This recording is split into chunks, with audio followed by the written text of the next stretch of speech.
Hello everyone, welcome back to Munch and Money, where I'm Joel and this is Munch. And now we've looked at how to adopt a positive mental attitude towards money. We're going to look at one of the easiest and most accessible ways that you can gain more of it in the form of asking for a pay rise or a promotion.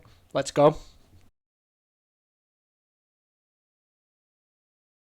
First thing to understand if you have a regular job where you earn a salary from an employer is that you are an asset to that company. So what that means is that you are paid based on the value that you add, and it's as simple as that. If you're a good employee that turns up on time, does a good job, and creates revenue for your company, business, or organization, then you are in a position to ask for a pay rise because you have certain leverage over your employer. So what we're going to do is deep dive some of those points of leverage which you can utilize to try and get that pay rise. Because if you don't have these, it's not going to be a balanced relationship and you're really going to struggle to increase what you earn. So the first point of leverage that you can have with your employer when asking for a pay rise is really simple. It's just being good at your job. I hate to break it to you, but if you're a bit average or even if you're a bit useless, if you're being carried by your team or you're not delivering on your key performance indicators or whatever metrics your company values you at, you're not going to do very well in the company and you should be thankful you've got a job, let alone asking for a pay rise. On the other hand, if you're the go-to person in your team, even though you're on the same level as everyone else, if you have certain skills in certain areas that benefit your company or the team that you work for, or if you're just the go-to person that your manager wants to go to when they have a task that they need doing quickly and efficiently, then that should tell you something that maybe I am important to this team. Maybe my manager does value me highly. Maybe I do have that little bit of leverage because I'm good at my job or I have some unique skills. And these are the things that we need to think about. And there's so many examples of this that some people might not notice. So let's say you work in a team of 5. It doesn't matter whether you're a senior manager working under a director or whether you work in a warehouse, whether you work in payroll. It doesn't matter. If you work in a team structure, then this will apply to you. So let's say someone new joins your team and your manager asks you to buddy with them and train with them and, generally introduce them to the company. So that should be a sign to you. Well, why have they picked me? Well, you're valued highly by your manager. You're considered good at your job, and you are a model employee to introduce that person to the company.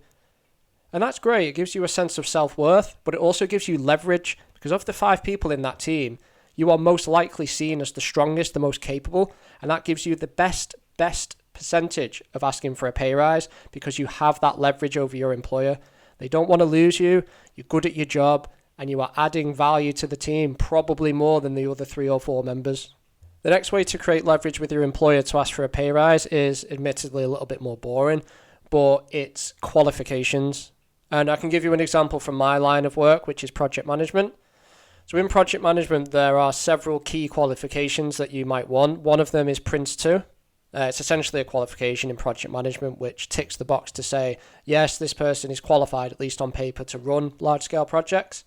And what that does is unlocks the next pay grade, because if you go from not having that qualification to having it, one, it objectively makes you a better employer because you're now qualified. And if other employees in your team or your company don't have that, yet you earn similar amounts, it is irrefutable leverage for you to say, hold on a minute, I'm more qualified and I earn the same, so how is that? It's going to unlock better potential for you either at the company you work for now, within the team you work for, or somewhere else. And the same goes for skills. So what we want to do in our job is create very niche and very specific skills that makes us hard to replace. So for example, you might be the only or the best person on a certain system. Maybe you are qualified on different equipment within the warehouse, or you are the person that does certain jobs that are very hard to get a niche of, and you understand the critical functions of your company. You're going to be really, really hard to replace because of those skills. Other people aren't going to be able to do them as quickly, as easily, as efficiently, and that gives you a lot of leverage.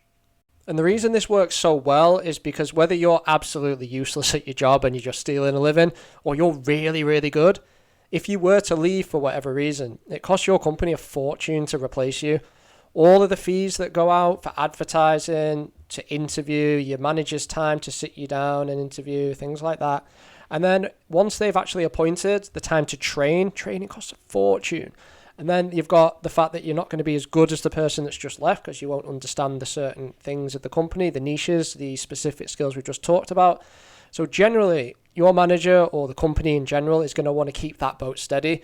They don't want you to leave in most cases, again, unless you're absolutely useless. But guys, don't be useless at your job.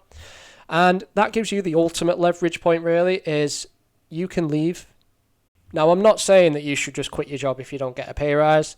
There might be certain external factors that make it difficult for you to get one at the moment. For example, the economy might just be in the bin. Companies aren't really spending. Companies aren't making enough money in order to give employers pay rises. Or for whatever reason, unemployment might be really high, which means everyone's looking for a job, which makes jobs more competitive, so wages come down. There's plenty of factors.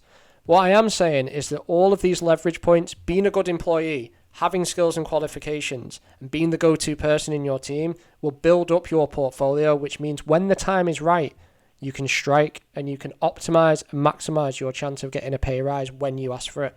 So let's look at Munch using his leverage here. So we get the sit straight away. We get those adorable puppy dog eyes. We get the paw, and he gets the treat. There we go. Easy. Okay, so we're a good employee. We're valued highly by our manager. We've got our qualifications and our unique specific skills. And we've decided that on paper, we definitely have a case to push for a pay rise. So how do we actually do it? Do we just walk in like... Where is it? Where's the rest? The money, Skylar. Where is the rest? Well, no, we want to have some structure.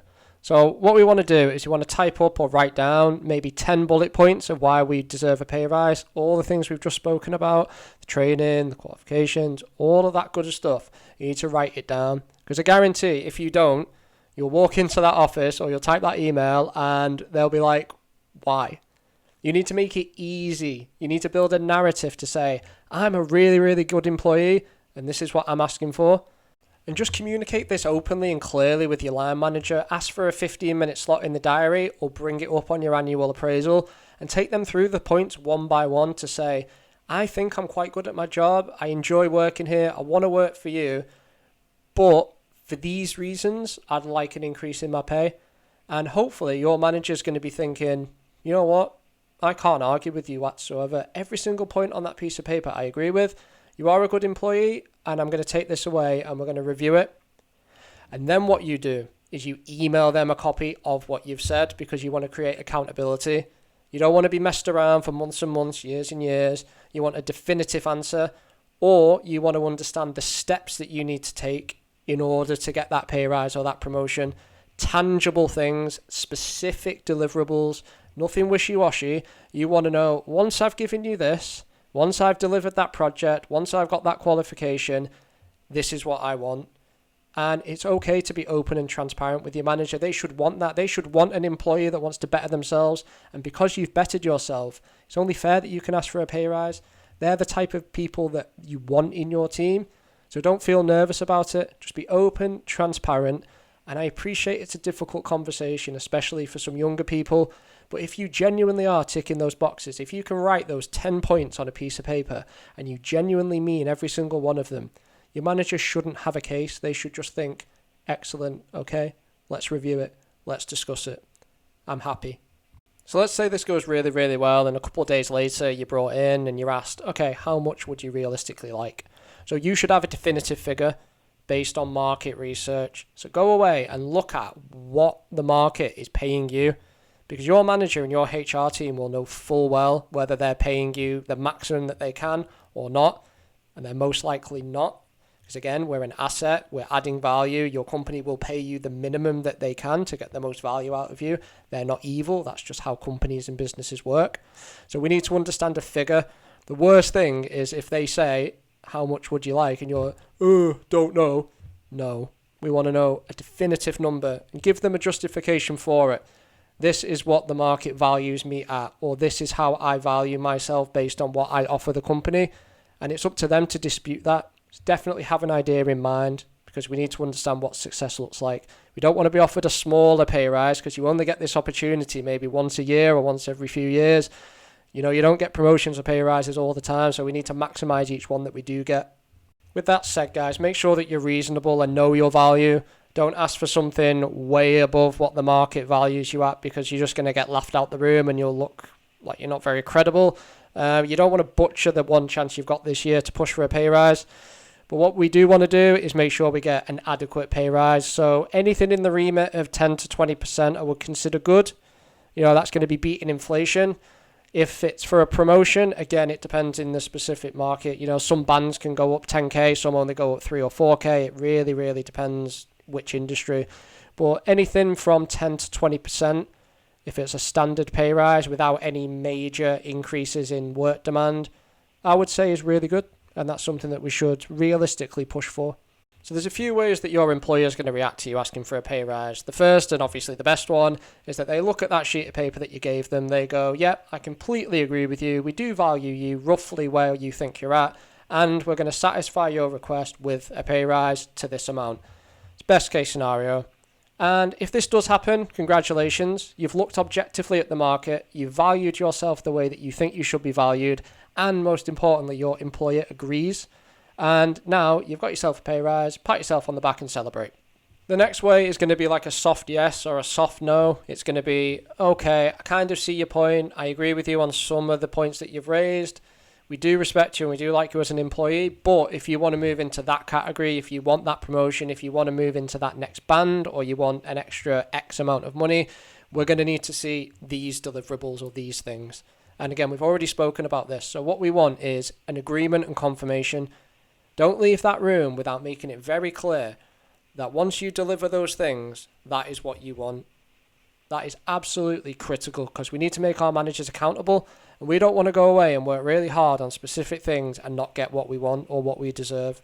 So make sure that it's very clear that this is what I'm going to do and this is what I expect in return.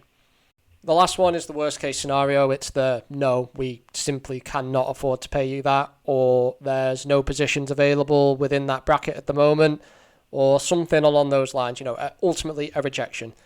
And again, we need to look at the reasons for this. There might be perfectly valid reasons. Your company might not be making enough money to justify paying you more, which is fair enough. But it's at this point we need to start making some difficult decisions, because if the market, another company, is willing to pay you that amount based on what you add, your company should be able to as well. And then we need to start making some difficult decisions as to, is my loyalty to this company really worth it when I know I can get this elsewhere?